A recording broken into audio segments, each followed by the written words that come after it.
A Catholic priest in 1813, an atheist in 1959, a Klamath Indian man in 1989, a Jehovah's Witness in 2010, and a Christian baker in 2017.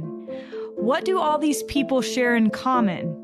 In his new book, Deep Conviction, Steven Collis explains what binds the stories together from a dusty prison in 1813 Manhattan to a cake shop in Lakewood, Colorado, is one unbreakable thread that stretches and twines across the United States.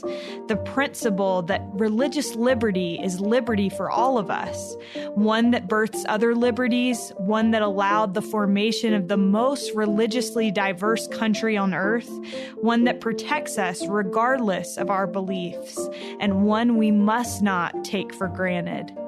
Steven Collis is an equity partner for the law firm Holland & Hart and chairs the firm's nationwide religious institutions and First Amendment practice group. He received an undergraduate degree from Brigham Young University before graduating with a master's degree from Virginia Commonwealth University and a Juris Doctorate from the University of Michigan Law School. This summer, he will join Stanford Law School, where he will be a research fellow and executive director of Stanford's Constitutional Law Center. He and his wife are the parents of 4 children. This is All In, an LDS Living podcast where we ask the question, what does it really mean to be all in the gospel of Jesus Christ? I'm Morgan Jones, and I'm thrilled to have Steven Collis here with me today. Steven, welcome. Thanks for having me. Glad to be here. I love what you've done with this book. You've essentially taken 4 cases that deal with religious liberty and made them into novel-like reading. Why was that important in what you were doing with writing Deep Conviction? Well, I am a storyteller at heart. My background is in creative writing and writing fiction. Okay. And it's funny, when I first pitched a book about religious freedom to various publishers, I had pitched it as kind of just a straight religious freedom explained for non-lawyers. And all of the publishers came back and said that would be the most boring thing on earth. They're like, not interested. Yeah, right. And then my current publisher, Shadow Mountain, reached out maybe 3 months later and said, well, would you be interested in telling stories? And I was both pleased and ashamed that I had not come up with that idea on my own, because I love telling stories and writing fiction, and pleased with the idea. So I said, yeah, I'd love to do that. And I found the stories, put them together, pitched some of my writing to them, and they loved it. And that's kind of where it came from. But what I realized very quickly is just the way you can bring these cases to life and help readers really be in the shoes of the people experiencing them really makes it for compelling reading. It's like reading, Seabiscuit or Unbroken by Laura Hillenbrand, books like that. That's the style of writing that I was going for here. Yeah, you do a great job. I feel like it's very visual. You can see certain parts of the stories, and I think that you did a beautiful job on that.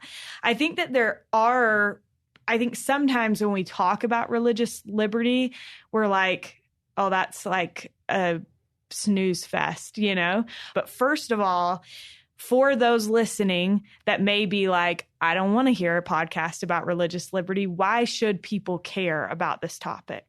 Well, religious freedom protects every single person living in this country, regardless of their beliefs or non-beliefs. And we as a country are kind of losing sight of that. And what's at risk then is all of our freedoms. And we don't have to look very far to see what happens when those freedoms go away. Human history is filled with bloodshed up to and including today in other countries where religious freedom has not been recognized. So I think it's important for people to care about it and understanding it. Also, there's a misconception today that when people hear the phrase religious freedom, they think it's just code word for allowing people to discriminate. That's not what it is, and that's not how it works. And my hope is that people will just enjoy this book as just great, compelling, fast-paced reading. But my bigger hope also is that they'll take away from it a better understanding of what religious freedom is and the role it's played in our country. Well, that leads in directly into what my next question was going to be. What are some of the most common misperceptions about religious freedom? Oh, well, in the year 2019, at least, I think the most common misperception is what I just said, that religious freedom is code to allow people to discriminate, particularly against the LGBT community. Mm-hmm. The reality is that religious freedom is not that, first of all, and it is infinitely more than that. Religious freedom is what allows us to survive peacefully in the most religiously diverse country in human history. And so I think that's the biggest misconception right now. There are others, but I think that's the biggest. Okay. So for you personally, Steven, your experience with having the right to worship how you choose began when you were in high school and you began investigating the Church of Jesus Christ of Latter-day Saints. Can you tell us a little bit about that? So I grew up in a home in a little town in New Mexico. It was probably 90%, 95% Catholic. There was a number of atheists and non-believers in my hometown, and then just a smattering of other religions.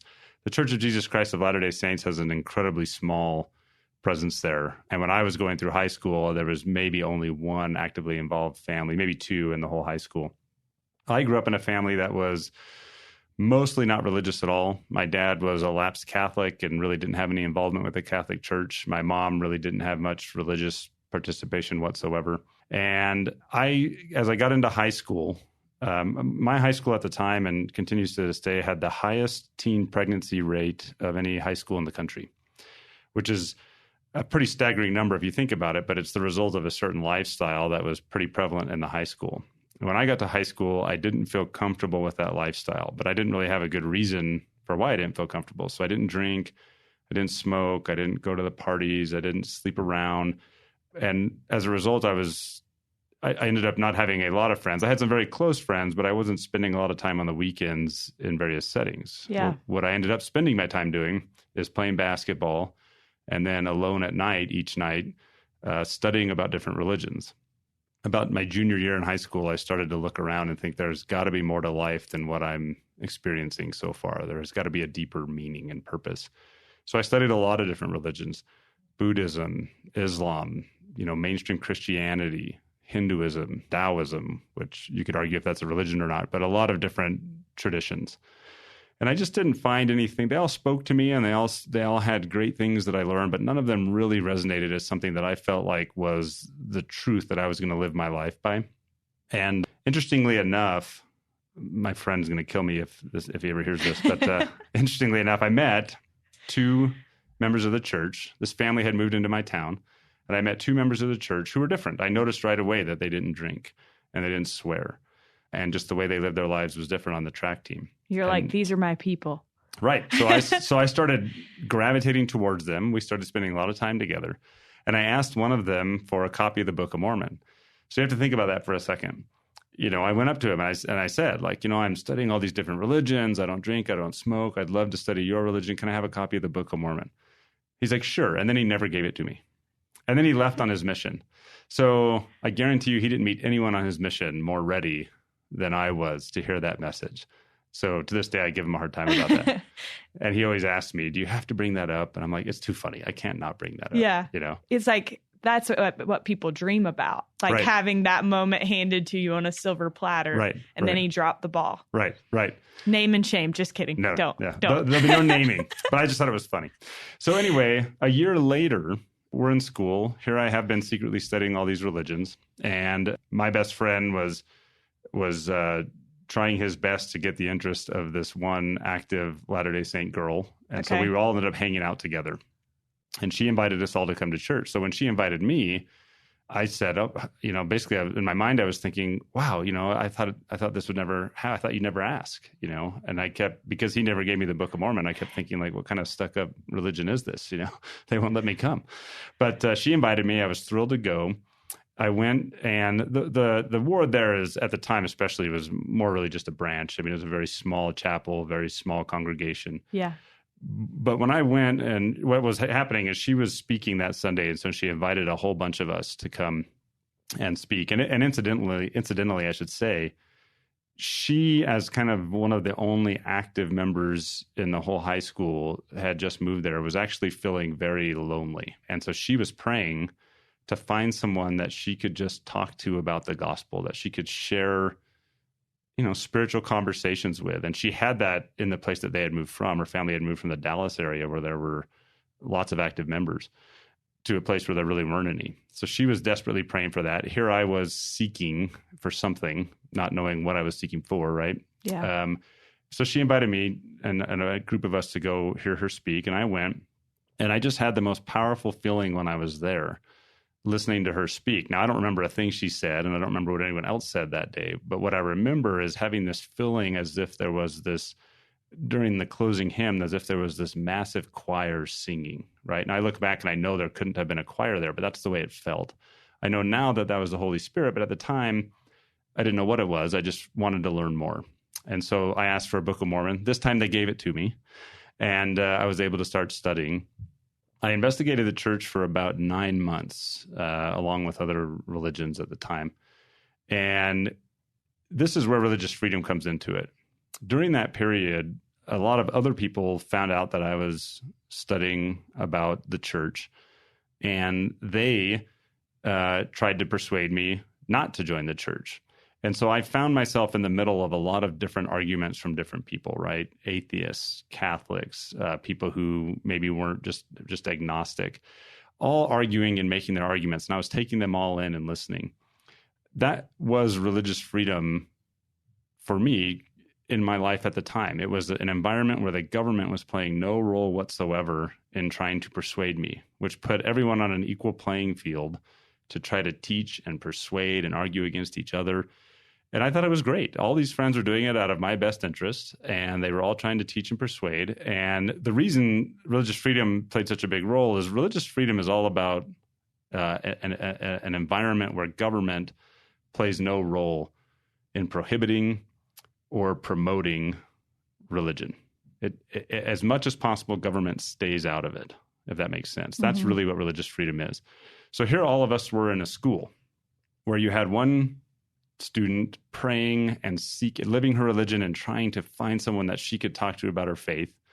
You had me there in a public school, government setting, searching all these different religions. And you had a whole bunch of other people from other faiths and what we might consider non-faiths doing their own preaching. And all of us were able to do all of that activity without public school teachers or any form of government playing any role whatsoever. And I should emphasize it would have been easy for a public school teacher in that setting to play a role. There were plenty of times where we were all together in one classroom and I was asking questions of everybody and everyone was making their arguments, and a teacher could have said, what she said there doesn't make any sense. To their great credit, none of the teachers ever did that. It left all of us without government influence to really explore these things. Yeah. So I continued to explore, and time passed. I was worried that the only reason that the church was resonating with me was because I really liked the people I was meeting from the church. And that was a worry to me. I wasn't going to change my life and convert to a religion simply because I liked the people in it. That wasn't enough. I needed more. Meanwhile, I was being challenged to pray and ask Heavenly Father if what I was learning was real. I didn't even know if I truly believed in a God at the time, much less a God who answered prayers. That was a very unique idea to me. A God that answered prayers in the sense of you could actually have feelings, right, from him. That was just something that was completely foreign to me. Mm-hmm. But I was trying it. I was willing to give it a try. And time passed. Eventually, there were no full-time missionaries in this little town for most of the time that I was learning about the church, which was actually a really good thing for me because I did not want to be pressured. And missionaries operate on very short timelines, right? They're worried about their next transfer. Right. And so they're always pushing. I did not want to be pushed, and I don't think I would have reacted well to that. So I actually do think it was a tremendous blessing that at the time the mission president had not assigned anyone to that area.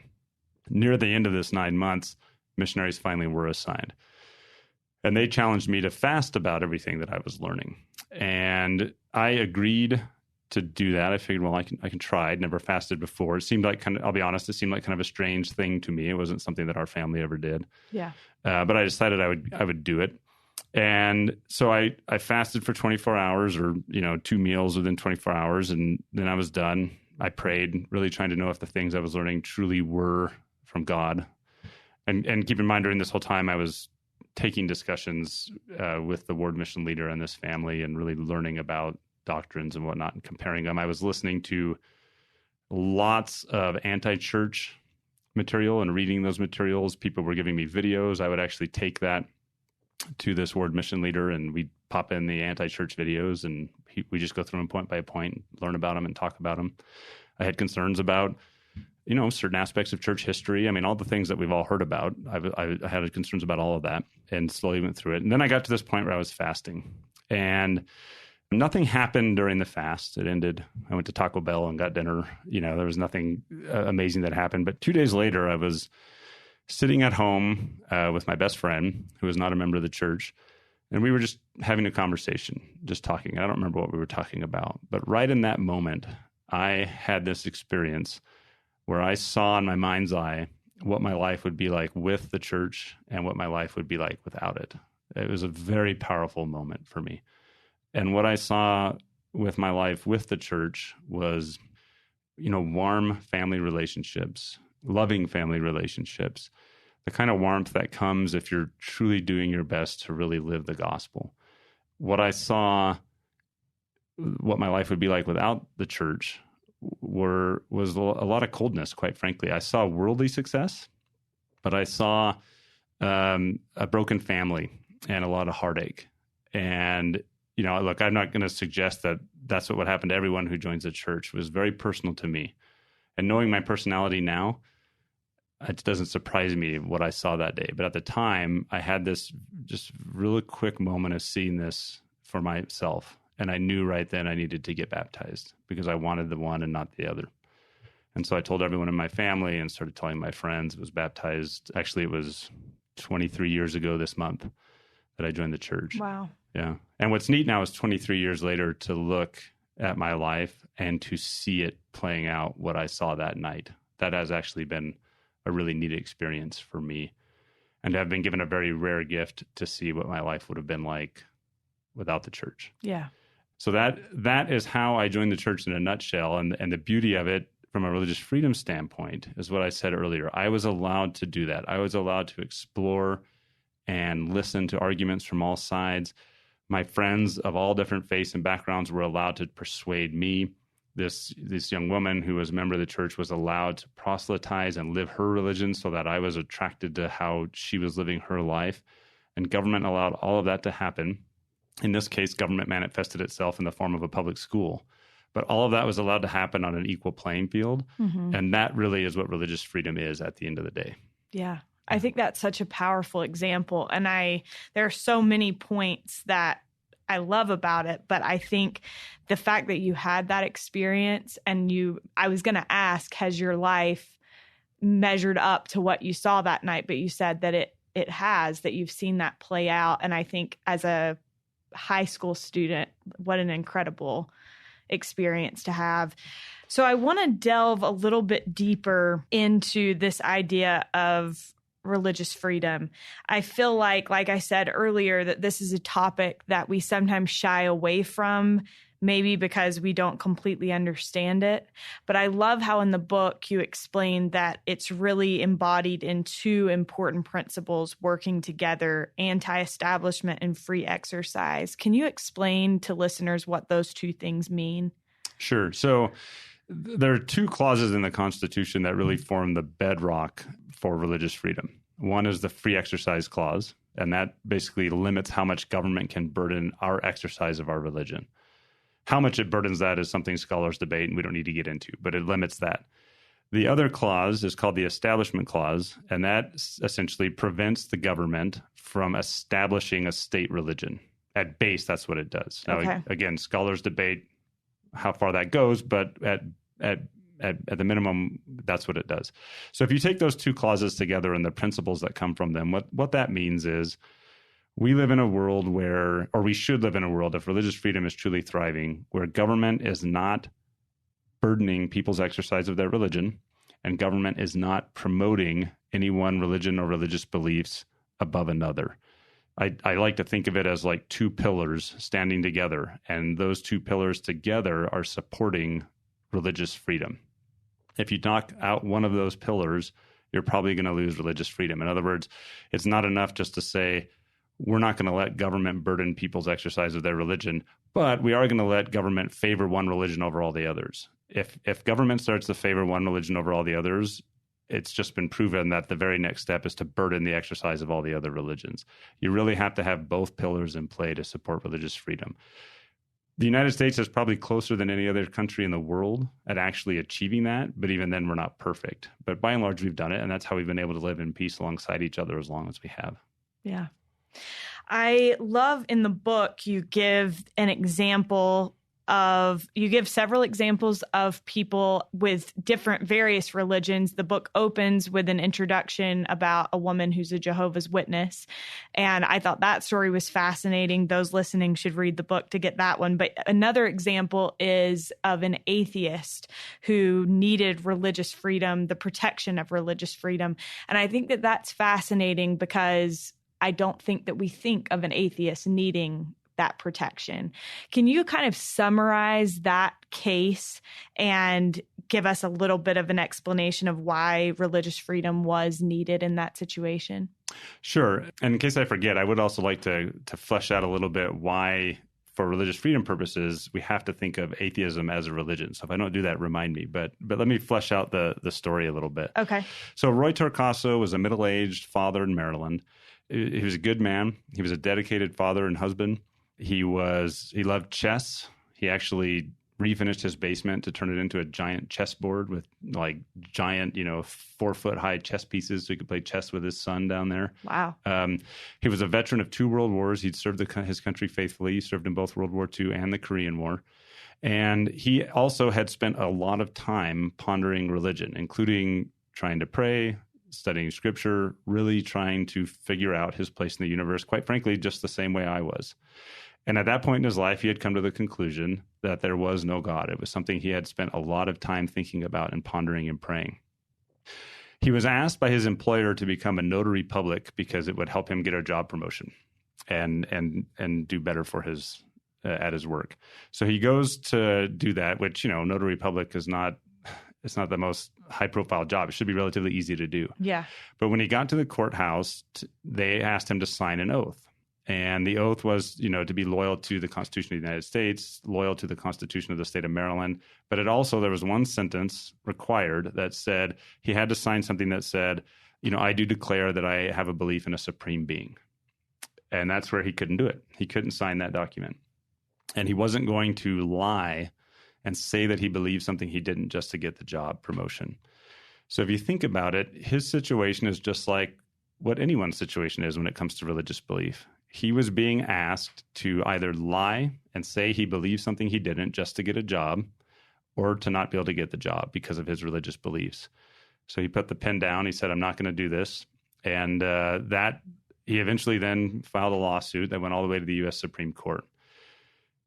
You needed religious freedom there to protect him, just like anyone else would need religious freedom to protect them when they're being asked to say that they believe something that they don't just to get a job. And we see that same scenario being played out right up until our present day. Certain people being denied certain professions because they don't share the beliefs of the majority around them. And the atheist needed that protection in that case. Roy Torcaso did, just like a member of the church might today, or people of any other number of religious beliefs might today. To get back to the point of why we think of atheism as a religion, if you stop and think about it for a second, first of all, I think that describing his story should help people understand more why his beliefs should be protected, just like we would protect any other religious beliefs. My personal view is that to be an atheist requires just as much faith as to believe in a God. Right? You can't prove it one way or another. Yeah. So you're both taking an act of faith there. And so the two religious beliefs from a legal standpoint are co-equal. But there's another reason you have to treat atheism as a religion. If you don't, then you could essentially establish atheism as the state religion, right? If atheism is not considered a religious belief, atheists would get no protection under the Free Exercise Clause, and the rest of society would get no protection from atheism under the Establishment Clause. And that's not some fantasy that we don't need to worry about. That is precisely what the Soviet Union tried to do during the Soviet era. They established atheism as the state religion and then used that to crush all other forms of other believers. So you have to treat really any religious belief the same under the religion clauses if we truly want to be, if we each want to be protected and if we each want to be protected from everyone else. Yeah. Yeah. I love this example, and I love in the book you say there were many sacrifices he would make for his family, referring to Roy, but signing a document saying he believed something he didn't was too much. In fact, he believed it would harm his family. He set the pen on the paper and informed the clerk that he would be happy to sign the oath without the declaration that he believed in the existence of God. And that made me think, what is the value of belief? Whatever our belief is, what is the value of that? Do you have any thoughts on that? Well, what's going through my mind, and I don't know if I'm addressing your question exactly, so feel free to re-ask it if I'm not, but I think the value here for someone like Roy, who had this deep conviction that there was no God, was that he was a man of integrity and good character. So later on, somebody made the argument that if you don't believe in God, you can't be someone who truly has integrity and good character, and therefore you shouldn't be able to get these other jobs, and you shouldn't be able to ever be a witness in court, and you shouldn't be able to ever serve on a jury. And later on, one of the justices of the Supreme Court pushed back on that and said the exact opposite. They said, here we have a man who has pondered and prayed and come to this deep conviction about the existence of God, one way or the other, who is willing to stand by that conviction no matter what. That's a man of integrity. That's a man of honesty. That's the very type of person we want, right? Serving on juries and being a witness in court. It's the opposite of someone who doesn't have that deep conviction, who's willing to just throw away whatever they believe just to get a job. To sign their name on the line. Yeah, just lie, whatever they need to do to progress in their career. Those aren't the people we want. So this type of requirement at the time wasn't really achieving what people might argue it would achieve. What it was actually doing is encouraging people to either be dishonest, right? Or it was punishing people just because of their religious beliefs, which is something that is completely opposite of religious freedom. Yeah. I think this is a perfect segue into why does the Church of Jesus Christ of Latter-day Saints care about religious freedom and become involved in protecting it? We just recently saw an example of this in the opposition of the Equality Act and re-emphasizing the church's position of fairness for all. On the surface, it seems that this bill is all about LGBT rights. Why could this bill affect religious liberty, and why was it important to the church to become involved? Right, and I should emphasize, I don't, even in my calling, I don't speak for the church, and I don't represent the church in any capacity. So I can only guess at why the church is taking the position it is. But having said that, there is something that we scholars in this field refer to as the Puritan mistake. And when we talk about the Puritans, we often say that they came here for religious freedom. And it's true, they did. They came to these shores for religious freedom. But the reality is they came really only for religious freedom for themselves. As far as they were concerned, everybody else could just move out of Massachusetts, right? Right. That was a mistake. They wanted liberty for themselves, but not for anybody else. And so scholars refer to it as the Puritan mistake. And by the way, it's not just the Puritans. My experience has been pretty much every religious group in human history makes that mistake, long before the Puritans came along. And long after. The church, I think, is consciously aware of the tendency for people to make that mistake and is trying to avoid it here. So the Equality Act, they don't oppose. The church does not oppose. And I think they were very clear about this in the statement. The church does not oppose the protections for LGBT individuals. And I think the church supports equal protection under the law for LGBT individuals, as do I. The problem with the current iteration of the Equality Act is that it is only protecting one side. It's protecting LGBT individuals, but it explicitly is jettisoning all sorts of religious freedom protections that are currently in place. That is not a bill that is a bill that exemplifies in many respects the Puritan mistake. You've got two swaths of society with very different beliefs regarding the morality of certain behavior, and you have a statute in place that's protecting one side of that and not the other side. Now, we see this writ large across the United States right now. In red states, there's all sorts of protections in place for religious freedom, and there's no protections in place for LGBT individuals. In blue states, There's all sorts of protections for LGBT individuals and no protections for religious freedom. And we see this across the United States.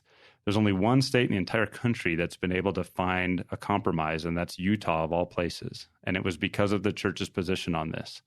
The church said, look, there's got to be a way to find a way to protect both sides. And they were able to do it here. At the time the bill passed in Utah, when they reached this compromise, there were more protections in place for LGBT individuals here than there were in the state of New York. Wow. You're going to have to let that sink in for a little bit, but that's pretty amazing. And it's because the church looked at this and backed it, and then the legislature followed suit. Now, there's no other state in the union where one organization like the church has that type of influence. So it's going to be very difficult to achieve that in other states. What we see in all these other states is the Puritan mistake, right? Happening, if it's in red states, it's happening one way, and if it's blue states, it's happening the other way. The question is, can we as a society overcome the Puritan mistake and find a way to try to protect all sides? It is possible. It has been done. We've done it throughout United States history. And my hope is that we can do it in this context as well. But I think that's why the church took the position it did. The church's position is we can protect everyone. Let's do that. Let's not just protect one side. So to flip it on its head, if a statute were passed tomorrow that only protected religious freedom and completely abandoned any protection whatsoever of LGBT rights, I don't think the church would support that either. Now, again, I don't speak for the church, but their position is we can achieve fairness for all. Right. I think another thing that was interesting to me in the book that you pointed out is that the cases that have affected the law most regarding religious freedom involved members of our church. Early on, yes, that's true. So when you see religious freedom taught in America's law schools, you inevitably have to talk about what they call the Mormon cases. And oftentimes, if I'm speaking to a mostly LDS audience or Latter-day Saint audience, they will ask me, are you only teaching us about these cases because we're members of the church? And I say, no. These seminal cases early on in the United States, well, it wasn't that early on, in 1890s, dealing with the religion clauses, and in particular the free exercise clause, were the cases involving the Church of Jesus Christ of Latter-day Saints and the practice of plural marriage. Those cases defined religious freedom law in the United States really until about the 1960s. So they were the first real test in the Supreme Court of the religious freedom clauses. And those decisions, the rulings from the Supreme Court, governed everything until about the 1960s. Today, most scholars agree that most of those cases are probably considered bad law. But there's one, Reynolds versus United States, that is still regularly cited by courts as being good law. And it's a constant source of debate as to whether or not that's a case that should be cited or not. But they inform everything that's going on in the United States right now. So what was that case? All of those cases dealt with the question of whether or not the church should be able to practice engage in the practice of plural marriage, even though there were laws banning it. And I should say, all of these religious free exercise cases follow an almost identical pattern. You have a majority who passes a bill to meet some government interest that they're worried about. And that bill, that law, doesn't affect 99% of the people. That's why it got passed. And then you have some small religious group, or sometimes maybe even a bigger religious group, that it does affect, that the law affects. And that religious group then asks for protection from the law. Every single case, going back to the founding of our country, pretty much follows that same pattern. And the cases involving the church in the 1890s, it was the same pattern. The government had passed a law banning bigamy. It was called the anti-bigamy laws. The church was saying, under the Constitution, we should get a religious exemption for religious freedom purposes from this. And the Supreme Court came in and said no. Now, in one of the rulings that the Supreme Court issued, they essentially gutted completely any protection for religious freedom. And it was a case called Davis v. Beeson, in which essentially the Supreme Court said, essentially, if your religious belief or practice is repugnant enough to the majority, then we don't care. You don't get the exemption. You don't get the religious exemption. There's Thomas Jefferson had some writing once where if you read it, there's kind of a continuum he talks about. And at the top of it is conduct, and at the bottom of it is belief. And then in between, there's things like speech and membership in a church, that kind of stuff. And he said, look, we all agree that government has the right to regulate religious conduct. If I have a religious belief that says I get to sacrifice a child, we would all agree that the government can stop me from doing that. So conduct can be regulated, right? Right. But as you go down the continuum to belief, the government's authority to regulate should decrease. And so what Jefferson said is once you get down to belief, government should not be regulating anything. People can believe what they want to believe, right? In Davis v. Beeson in 1890, the Supreme Court essentially said, we can regulate you all the way down to belief. And there was an Idaho statute that said if you're a member of the church, or if you believe even in a church that teaches plural marriage, you can't vote. And the Supreme Court upheld that. So that's the kind of case that I think today is probably bad law. But at the time, it gutted religious freedom. What it meant was, look, if your beliefs are repugnant enough, we can regulate you, and the government can come in and crush you, essentially. Yeah.